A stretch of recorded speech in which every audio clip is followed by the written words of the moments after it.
छोड़बो नहीं आसान से, मरलो पछीन के ले अइबो भगवान से।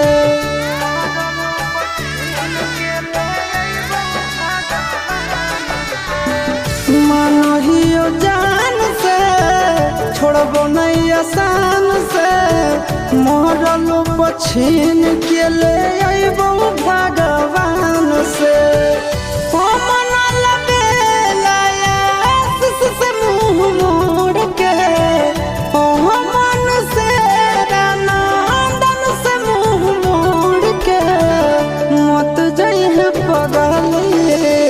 पगला के छोड़ के मत जाइए,